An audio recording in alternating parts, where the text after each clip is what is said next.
शहर की ताज़ा तरीन व खास खबरों के लिए अमरावती मंडल न्यूज़ चैनल को सब्सक्राइब करें तथा बेल आइकन को जरूर दबाएं।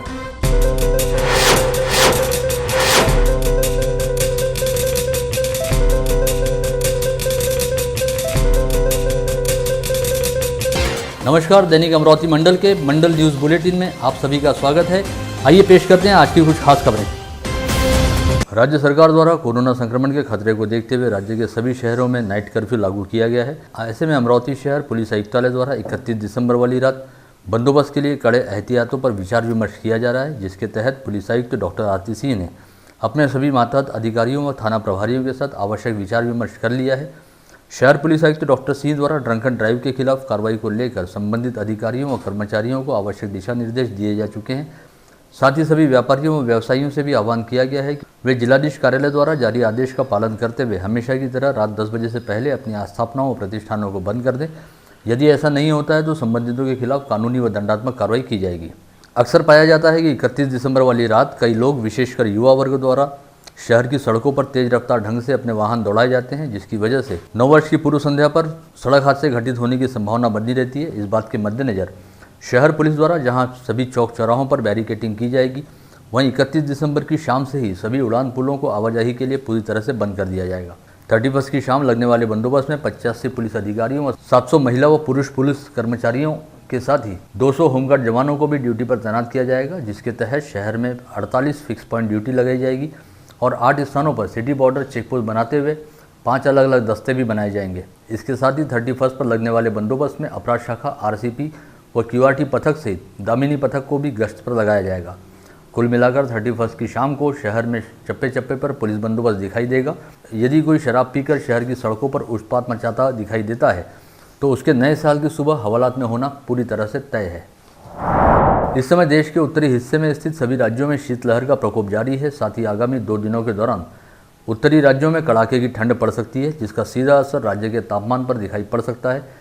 इस बार नए साल का स्वागत कड़ाके की ठंड के बीच करना पड़ सकता है, ऐसी संभावना मौसम विशेषज्ञों द्वारा व्यक्त की गई है। साथ ही बताया गया है कि ठंडी की यह तीव्रता बेहद कम समय के लिए रहेगी और 2-3 दिन बाद तापमान थोड़ा ऊंचा उठेगा। मौसम विभाग द्वारा व्यक्त किए गए अनुमान के मुताबिक अगले 2 से 3 दिनों में उत्तर भारत के सभी राज्यों में जबरदस्त शीतलहर आने की संभावना है, जिसकी वजह से गुजरात व मध्य प्रदेश में भी कड़ाके की ठंड वाली स्थिति बन सकती है। इसका सीधा परिणाम महाराष्ट्र के मौसम पर पड़ेगा और यहाँ पर तापमान में 2 से 3 डिग्री सेल्सियस की कमी आ सकती है।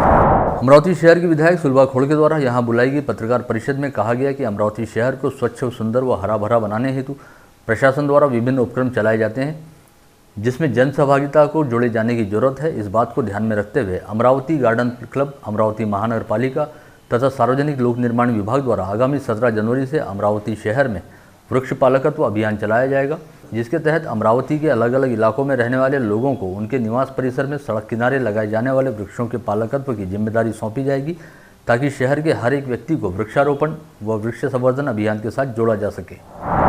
विभिन्न राजनीतिक व सामाजिक संगठनों द्वारा एकजुट होकर बनाए गए किसान आज़ादी आंदोलन नामक संगठन द्वारा यहाँ बुलाई गई पत्रकार परिषद में कहा गया कि विगत 32 दिनों से देश की राजधानी नई दिल्ली की सीमा पर विभिन्न राज्यों के सैकड़ों किसान 3 नए कृषि कानूनों को रद्द किए जाने की मांग को लेकर आंदोलन कर रहे हैं।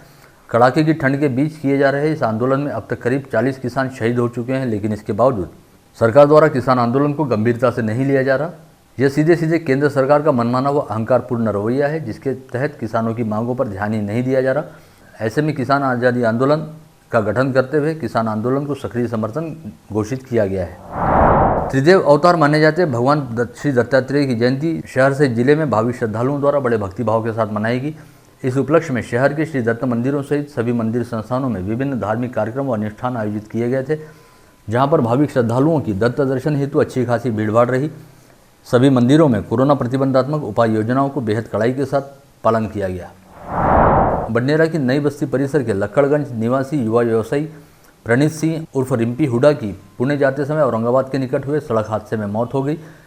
रिम्पी हुडा भाजपा महिला मोर्चा की बडनेरा मंडल अध्यक्ष सतनाम कौर हुडा व लकड़ा व्यवसायी स्वर्ण सिंह उर्फ नीटू हुडा के बेटे थे। जानकारी के मुताबिक रिम्पी हुडा की पुणे में ससुराल है और इस समय उनकी पत्नी व 2.5 वर्ष की बेटी पुणे में ही विगत कुछ अरसे से रह रहे थे, जिन्हें लाने हेतु रिम्पी हुडा सोमवार की रात अपनी कार से पुणे हेतु रवाना हुए, लेकिन औरंगाबाद के निकट विपरीत दिशा से आ रहे एक तेज रफ्तार ट्रक ने रॉन्ग साइड आते हुए रिम्पी हुडा की कार को भीषण टक्कर मार दी। यह हादसा इतना भीषण था कि कार के अगले हिस्से के परखच्चे उड़ गए और रिम्पी हुड्डा की मौके पर ही मौत हो गई। पश्चात औरंगाबाद पुलिस द्वारा रिम्पी हुड्डा के पास मौजूद मोबाइल फ़ोन व दस्तावेजों के आधार पर उनकी शिनाख्त करते हुए उनके परिजनों से संपर्क साधा गया और इस बारे में उन्हें जानकारी दी गई, जिसके बाद हुड्डा परिवार के कई सदस्य तुरंत ही औरंगाबाद के लिए रवाना हुए। तिवसा तहसील क्षेत्र में एक किसान द्वारा अपने खेत में की गई खुदाई को वन जमीन पर रहने की बात कहते हुए इस संदर्भ में कोई कार्रवाई नहीं करने और जब्त किए गए जेसीबी को छोड़ने हेतु 1 लाख रुपए की रिश्वत स्वीकारने के मामले में एंटी करप्शन ब्यूरो द्वारा एक निजी व्यक्ति सहित 3 वन कर्मचारियों को गिरफ्तार किया गया है। अमरावती निवासी 40 वर्षीय व्यक्ति की तिवसा तहसील क्षेत्र में कृषि भूमि है, जहां पर उन्होंने अपने व्यक्तिगत काम के चलते जेसीबी मशीन लगाकर खुदाई करवाई थी। इस समय मालेगांव सर्कल के वनपाल सुरेश मंगटे, वन रक्षक प्रभुदयाल चौधरी ने यह खुदाई वन विभाग की जमीन पर किए जाने की बात कहते हुए संबंधित व्यक्ति की जेसीबी मशीन को जब्त कर लिया था और मामले में कोई कार्रवाई नहीं करने तथा जब्त की गई जेसीबी मशीन को छोड़ने की एवज में 1 लाख रुपए की मांग की थी। इस काम में वन मजदूर संजय माहुरे और तिवसा निवासी व्यवसायी प्रशांत भड़के ने शिकायतकर्ता से संपर्क साधते हुए उन्हें रिश्वत की रकम देने हेतु प्रवृत्ति किया। पश्चात शिकायतकर्ता ने पूरे मामले की जानकारी भ्रष्टाचार प्रतिबंधक ब्यूरो को दे दी, जिसके बाद एंटी करप्शन ब्यूरो द्वारा संबंधितों के खिलाफ कार्रवाई की गई। फिल्मी सितारों से कब कौन सा व्यक्ति किस तरह की प्रेरणा लेगा यह कहा नहीं जा सकता। साथ ही फिल्मी सितारों के प्रति दीवानगी में लोग बाग कुछ भी कर गुजरने को तैयार हो जाते हैं। ऐसा ही एक दीवाना इस समय अमरावती की सड़कों पर देखा जा रहा है, जो बिहार के छतरा जिले से रिक्शा चलाते हुए भारत भ्रमण करने निकला है। धनई शाह नामक इस व्यक्ति ने अपने पूरे रिक्शे को फिल्म अभिनेता धर्मेंद्र की तस्वीरों से सजा रखा है। इस व्यक्ति ने वर्ष 1982 में आई धर्मेंद्र की फिल्म कर्तव्य को देखकर रिक्शा चलाना शुरू किया और अपने प्यारे अभिनेता को जन्मदिन की शुभकामना देने के साथ ही समूचे देश में शिक्षा का प्रचार करने और शराब के खिलाफ जनजागृति लाने हेतु वर्ष 2005 से रिक्शा लेकर भारत भ्रमण करने हेतु निकल पड़े, जिसके तहत वे अब तक देश के विभिन्न हिस्सों की दूरी अपने रिक्शे के जरिए नाप चुके हैं और इस समय अपनी दीवानगी का आलम लिए हुए अमरावती शहर पहुंचे हैं, जो इस समय शहरवासियों के बीच आकर्षण का जबरदस्त केंद्र बने हुए हैं। इसमें अमरावती जिले की 553 ग्राम पंचायतों के चुनाव के मद्देनजर नामांकन भरने की प्रक्रिया चल रही है। मंगलवार व बुधवार को नामांकन पर्चा भरने का अंतिम दिन रहने से ग्रामीण क्षेत्र के इच्छुक प्रत्याशियों की भीड़ इस समय तहसील कार्यालय में जमकर देखने को मिल रही है। अमरावती तहसील कार्यालय में नामांकन पर्चा भरने हेतु मंगलवार को इच्छुक प्रत्याशियों की लंबी लंबी कतारें दिखाई दी। स्थानीय महानगरपालिका के बडनेरा जोन अंतर्गत उजागर हुए निजी शौचालय घोटाला मामले में आर्थिक अपराध शाखा द्वारा पूछताछ हेतु बुलाए गए महानगरपालिका के पूर्व मुख्य लेखाधिकारी प्रेमदास राठौड़ को तबियत बिगड़ जाने के चलते जिला सामान्य अस्पताल में भर्ती कराया गया था। अस्पताल में भर्ती रहने के दौरान ही प्रेमदास राठौड़ ने अस्थायी जमानत हेतु याचिका दायर की थी, जिसे अदालत द्वारा स्वीकार कर लिया गया। इस मामले में अगली सुनवाई 2 जनवरी को होगी। वहीं जमानत याचिका स्वीकार होते ही प्रेमदास राठौड़ अस्पताल से डिस्चार्ज लेकर अपने घर रवाना हो गए। यवतमाल जिले की उमरखेड़ तहसील में ई क्लास यानी सरकारी जमीन पर कुछ महिलाओं द्वारा अतिक्रमण करते हुए वहां पर अपनी झोपड़ी बना ली गई थी, जिसकी जानकारी मिलते ही राजस्व कर्मचारी अपने साथ पुलिस बंदोबस्त लेकर उस अतिक्रमण को हटाने पहुंचे। इस समय कार्रवाई का विरोध करते हुए एक महिला ने धारदार चाकू अपने पेट पर लगा लिया। साथ ही अपनी झोपड़ी तोड़े जाने पर सबके सामने खुद को चाकू मारकर आत्महत्या करने की चेतावनी भी दी। इस महिला के इस आक्रामक और रौद्र रूप को देखकर सभी अधिकारी व कर्मचारी बुरी तरह से हड़बड़ा गए तथा उस महिला को समझा बुझाकर शांत करते हुए वहां से चुपचाप लौट आए। जिले में मंगलवार 29 दिसंबर को कोरोना के 66 नए संक्रमित मरीज पाए गए। इसके साथ ही जिले में कोरोना के कुल संक्रमितों की संख्या 19,526 पर जा पहुंची। मंगलवार को RT-PCR टेस्ट में 30 और रैपिड एंटीजन टेस्ट में 36 लोगों की रिपोर्ट पॉजिटिव आई है, जिनमें 2 अल्पवयीन बच्चों सहित 44 पुरुषों व 2 महिलाओं का समावेश है। इसमें अमरावती शहर के 32 और ग्रामीण इलाके के 34 लोग शामिल हैं। जारी वर्ष 2020 के विगत 11 माह के दौरान अमरावती शहर पुलिस आयुक्तालय क्षेत्र से कुल 301 दुपहिया वाहन चोरी हुए। गत वर्ष की तुलना में यह संख्या यद्यपि थोड़ी कम है, लेकिन इसके बावजूद शहर में बड़े धड़ल्ले के साथ दुपहिया वाहनों की चोरी हो रही है। वहीं इस दौरान शहर पुलिस केवल 47 दुपहिया वाहनों को रिकवर कर पाने में ही कामयाब रही। वर्ष 2019 में 1 जनवरी से 30 नवंबर के दौरान 337 दुपहिया वाहन चोरी हुए थे। इसमें से भी केवल 67 वाहनों को खोज पाने में ही पुलिस को सफलता मिली थी। बीते रविवार को यवतमाल पुलिस ने छापामार कार्रवाई करते हुए दारवा रोड के जसराना अपार्टमेंट में चलने वाले एक वेश्यालय का पर्दाफाश किया है। यह वेश्यालय ट्यूशन क्लासेस लेने वाली सम्रांत घर की एक महिला शिक्षक द्वारा चलाया जा रहा था। ऐसी सनसनीखेज जानकारी पुलिस जांच में सामने आई है। यवतमाल पुलिस को गुप्त सूचना मिली थी कि दारवा रोड स्थित जसराना अपार्टमेंट की 3री मंजिल पर स्थित एक फ्लैट में देह बिक्री का व्यवसाय चलता है, जिसके बाद एक पुलिसकर्मी को नकली ग्राहक बनाकर वहां भेजा गया, जिसने फ्लैट में पहुंचने के बाद पहले से तैयार बैठी पुलिस को मौका पड़ते ही इशारा किया और पुलिस ने तत्काल इस फ्लैट में छापा मारकर सेक्स रैकेट चलाने वाली महिला सहित सिंचन नगर निवासी रामकृष्ण मस्के नामक व्यक्ति को हिरासत में लिया। इसके अलावा देह बिक्री के लिए लाई गई 40 वर्षीय महिला को भी यहां से छुड़ाया गया। इस फ्लैट में कई आपत्तिजनक वस्तुएं भी पुलिस द्वारा बरामद की गई हैं। यवतमाल जिले के मुडाना महागांव निवासी भीमराव बालाजी पाइकवार नामक व्यक्ति के खेत में स्थित घर में रविवार की रात 9:30 बजे के आसपास भीषण आग लग गई, जिसमें घर और तबेला पूरी तरह से जलकर खाक हो गए। साथ ही इस आग में तबेले में रखी 6 बकरियां, 50 मुर्गियां भी जलकर मारी गई। इसके अलावा घर में रखे अनाज का भी काफी बड़े पैमाने पर नुकसान हुआ है। मुर्दियापुर के जयस्तंभ चौक परिसर में संजय जयकिशन डागा नामक व्यक्ति के घर में मंगलवार की सुबह 10:30 बजे के आसपास अचानक आग लग गई, जिसकी वजह से घर में रखा पूरा सामान जलकर खाक हो गया।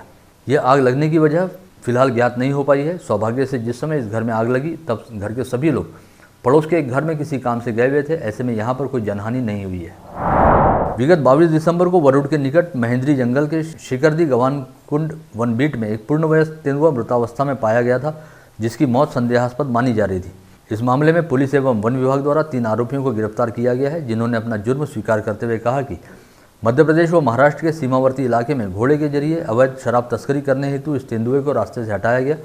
वहीं इस मामले में 5 आरोपी अब भी फरार हैं, जिनकी पुलिस द्वारा सरगर्मी से तलाश की जा रही है।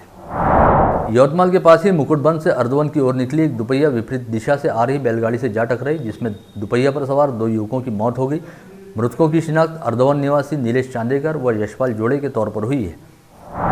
वर्तमान दौर में OLX के माध्यम से नई व पुरानी वस्तुओं की खरीदी बिक्री करने के लिए एक बेहतरीन ऑनलाइन प्लेटफॉर्म उपलब्ध है, लेकिन साइबर अपराधी इसका गलत फायदा उठाते हुए आम नागरिकों को अपने चंगुल में फंसा रहे हैं और खुद को आर्मी का अधिकारी व कर्मचारी होने की बात कहते हुए नागरिकों के साथ जालसाजी कर रहे हैं।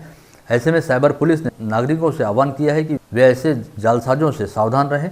साथ ही किसी भी तरह की कोई गड़बड़ी होने पर साइबर पुलिस थाने से संपर्क करें। नांदगांवपेट थाना क्षेत्र में आने वाले टाकली जहांगीर गांव में रहने वाले इरफान शेख नामक युवक द्वारा गांव में रहने वाली महिलाओं और लड़कियों की तस्वीरें लेकर उन्हें अपनी इंस्टाग्राम की आईडी पर शेयर करते हुए अश्लील कमेंट्स किए जाने का मामला सामने आया है, जिसके बाद ग्रामवासियों ने नांदगांवपेट थाना पहुंचकर संबंधित युवक के खिलाफ शिकायत दर्ज कराई। शिकायत मिलने पर पुलिस ने गाँव में जाकर पूरी जाँच पड़ताल करते हुए इस युवक को हिरासत में लिया।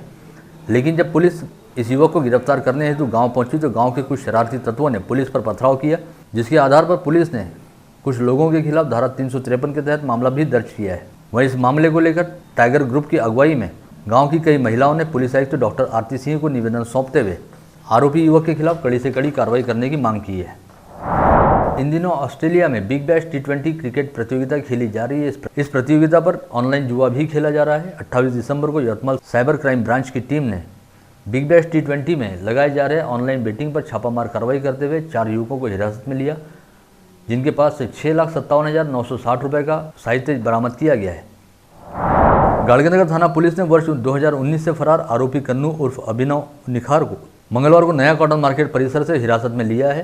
कन्नू निखार के खिलाफ हत्या का प्रयास का मामला गाड़गनगर थाना पुलिस में दर्ज था और यह आरोपी पुलिस को लगातार चकमा देते हुए फरार चल रहा था। इसी के साथ आज का बुलेटिन यहीं समाप्त होता है। कल दोबारा आप सभी से मुलाकात होगी ऐसे ही कुछ खास खबरों को लेकर। तब तक के लिए नमस्कार।